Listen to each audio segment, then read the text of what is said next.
Gabriel, qual que é teu nome completo, idade? Meu nome é Gabriel Arraes e eu tenho 40 anos. Eu nasci em 82. Legal.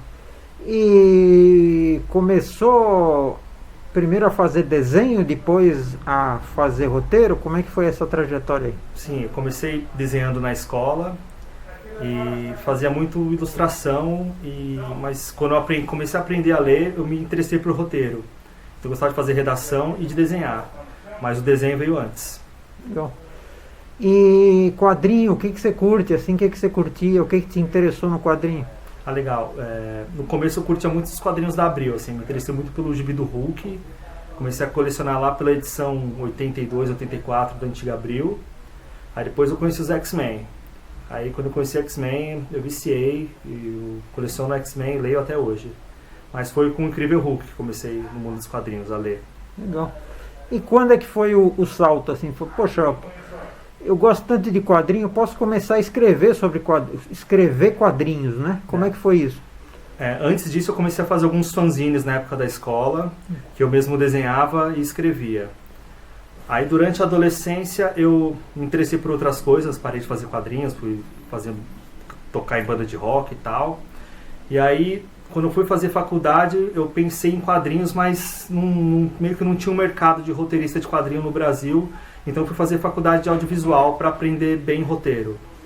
Aí eu fiz faculdade de audiovisual, mas eu também me formei muito novo. Eu tinha ideias mirabolantes que eu levava em produtoras, mas ninguém nem dava atenção, porque era uma cara de criança oferecendo roteiro de filme, de novela. Aí eu estudei design gráfico, fiz um técnico também, e depois fui fazer outra faculdade de publicidade e propaganda. Aí quando eu fiz publicidade e propaganda, eu comecei a trabalhar numa agência como ilustrador. Mas também em pouco tempo eu fiquei de saco cheio, porque não sei se era o mal daquela agência, mas tudo eles queriam resolver, todas as campanhas, tudo com ilustração. Então eu meio que fiquei sobrecarregado.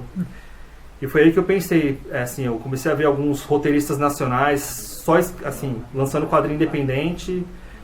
E eu falei, putz, eu acho que eu consigo ir por esse caminho também, de só escrever algum quadrinho. E foi aí que eu comecei a correr atrás de ilustradores para lançar o meu primeiro quadrinho, que foi o Necromorphos. E quando foi isso? Foi em 2014. Mas antes disso eu desenhei algumas tirinhas para coletâneas de livros, para um gibizinho próprio também, que chamava Turma do Ângelo. Saiu em 4 coletâneas pela editora Virgo, as tirinhas. Legal. E o Necromorphos, qual que é a história dele? O Necromorphos é o seguinte, o personagem principal, o Douglas, ele é um adolescente que ele tem um dom e ao mesmo tempo uma maldição. Ele pode se transformar em qualquer pessoa ou animal que morreu, apenas tocando em algum resto mortal. Por exemplo, se ele toca numa unha, num cabelo, ele se transforma naquela pessoa que morreu e tem as memórias dela. Porém, ele só consegue sentir prazer, emoção, qualquer tipo de sentimento quando ele é outra pessoa e não ele. E para piorar, ele ficou preso no corpo dele 16 anos sem poder envelhecer. Caramba.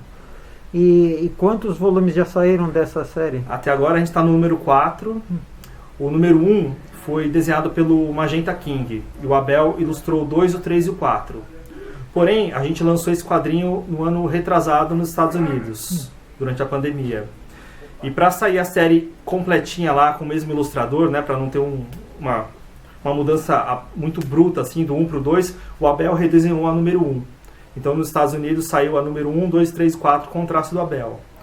Aí já que a gente tinha essa edição pronta, a gente acabou lançando aqui no Brasil também, no ano passado, a número 1 com o traço do Abel. Então a gente tem duas número 1, uma com o traço do Magenta e outra com o traço do Abel. E ela se fecha no número 4? Não. O Necromorphos funciona assim, cada edição é uma história com um final, é uma edição autocontida. Mas se você lê os 4 na sequência, eles meio que formam uma unidade. Você pode até ler fora da sequência, você vai entender a história. Mas a minha intenção é sempre fazer histórias com final. Entendi. E assim, pretendo escrever Necromorphos até morrer. Bom. Isso dá um bom roteiro de cinema, não é? Dá. Pois sim, é. Vamos ver.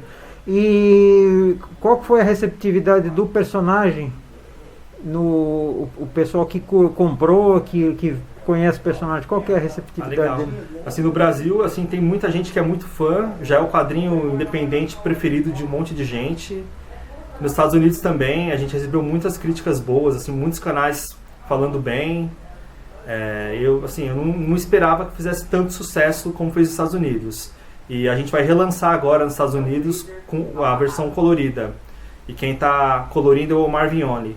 Ele já coloriu o número 1 e agora vai colorir as outras edições. Também vai sair em 4 volumes lá? Lá também 4 volumes. Legal. E lá nos Estados Unidos já saiu até o encadernado com as 4 edições. Legal. E quando vem o 5º número, então? O 5º número a gente vai terminar Savants of Sounds, que é uma outra minissérie que eu faço com a Abel. Ele vai começar a desenhar o número 3 agora. Assim que ele terminar a 4, a gente vai fechar, porque a gente também vai lançar nos Estados Unidos. Depois a gente volta para o Necromorphos. Mas nos Estados Unidos, que editora que está lançando os teus quadrinhos? A Behemoth. Legal. O Savants of Sounds, quando a gente fechou o contrato do Necromorphos, eles já mandaram o contrato do Savants of Sounds. Só que a gente não fechou porque a série não estava completa ainda, né? A gente estava no número 2. Mas a gente já recebeu propostas de outras editoras, além da Behemoth também. Aí até sair o número 4, a gente vai estudar qual é a melhor proposta. Legal. Conta a história do seu novo lançamento aí. Ah, legal. Mostra ele aí. O Era Uma Vez na Terra... Se eu contar qualquer coisa, é meio que dar spoiler, porque é um gibi bem curtinho. Ele tem só 12 páginas, sendo 8 páginas de história. Mas eu pensei nesse quadrinho, ele era um quadrinho um pouco maior. Eu escrevi ele para uma coletânea, que eu acabei nunca enviando para essa coletânea. E eu acho que também depois a coletânea nem acabou saindo. E aí eu reduzi o número de páginas para deixar ele um conto menor, que era o tanto de páginas que o ilustrador conseguia desenhar na época. E na verdade... a gente utilizou ele num esquema para ter uma loja dentro do Catarse, porque a minha intenção é fazer quadrinhos curtos, como esse, deixar durante o período Flex, que é 1 ano, e ele foi feito a pronta entrega, então você apoiava e eu já enviava no dia seguinte ou na semana seguinte, e com isso eu conseguia vender meus outros quadrinhos no pacote, assim, porque tinha vários tipos de pacote, ele sozinho, ele com Necromorphos, ele com Savants, ele com Petros. E a gente viu que deu certo, então a gente vai começar a fazer isso nas próximas campanhas. Sempre lançar um quadrinho fino para deixar durante o ano inteiro. E a história é mais ou menos assim. É um faroeste meio que pós-apocalíptico, como muita gente já fez. Tem alguns elementos sobrenaturais, mas conta a história de um pai e de um filho. E ele foi feito por um grande amigo meu, que é o Marvin Rodrigues. Eu tenho uma dedicatória aqui no final. O Marvin, ele perdeu o pai faz pouco tempo, e ele adorava assistir filmes de faroeste com o pai dele. Então eu falei assim, vou homenagear os dois na história, colocando o pistoleiro Marvin e o pai dele, o Celso, que era o Celso, pai dele, na história. E tem uma coisa muito engraçada que aconteceu. Depois que eu fiz o quadrinho, eu enviei pro Marvin, né? E assim que ele pegou o quadrinho, chegou do correio, ele tinha feito um quadro pro pai dele, escrito Rodrigues. E assim que ele pegou o quadro caiu da parede, assim. E aí eu não sei, eu espero que o pai dele tenha gostado da história, assim, eu espero que isso seja um sinal que ele gostou. Ou é que ele não gostou, jogou o quadro no chão, né? Falei, que coisa feia. Mas eu acho que, pelo teor da história, eu acho que ele gostou, que é uma história, assim, mais do que um faroeste, é uma história de pais e filhos. E qual foi a tiragem dele? Esse aqui foram 1.500. Legal. E eu dividi com o ilustrador, né, a gente fez num esquema de parceria. Ele ficou com metade e eu fiquei com metade da tiragem. Legal. E você sabe que o bom roteirista é aquele que consegue concluir uma ideia em poucas páginas, né? Ah, obrigado. Como é que funciona? Esta matéria está muito bom, muito bem ilustrado, muito bem roteirizado. Como é que é fazer um roteiro de quadrinho? Começo, meio e fim. Como é que se faz isso? Eu começo pelo começo e vou para o fim. Depois eu preencho o meio. Esse é o que eu gosto de fazer. E como eu sou formado em audiovisual, eu peguei uma técnica do cinema, que no cinema a maioria dos filmes de 120 minutos, de qualquer filme blockbuster, tem uma estrutura. Então se a gente dividir o filme de 120 minutos, colocar proporcionalmente uma história em quadrinho embaixo, com um tanto de páginas relativo, a gente consegue saber onde é o primeiro ato do quadrinho, onde é o primeiro plot twist, onde é o segundo plot twist, e eu consigo adaptar isso para os quadrinhos, e é o que eu faço. Então, por exemplo, num quadrinho de 22 páginas, eu sei que as 3 primeiras páginas do quadrinho são para apresentar os personagens. Aí lá pela página 7, a gente tem um plot twist. Aí nesse meio do filme tem os acontecimentos do segundo ato, e eu sei que lá pela página 17 eu tenho um plot twist final. Eu sei que lá pela última página é só a resolução.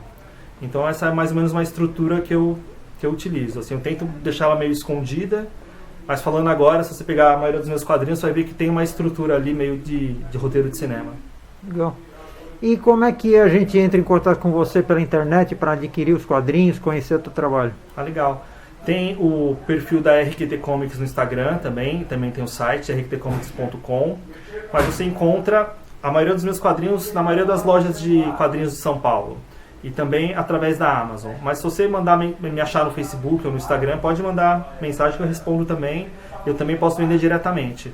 Legal. E é só procurar Gabriel Arraes. Você falou que está finalizando, gostou do formato e está pensando em fazer outras histórias, Sim. né? Qual que será a próxima dessa? Tem muita gente pedindo uma continuação. E aí então a gente vai contar uma história sobre essa personagem, a Cega, e a gente vai contar uma história, o que acontece antes no mundo deles. 10 anos antes e 10 anos depois. São as próximas, nesse formatinho. Tá bom. Historinhas fechadas também, no mesmo esquema. Legal. Gabriel, parabéns aí. Muito obrigado. Valeu. Um abraço.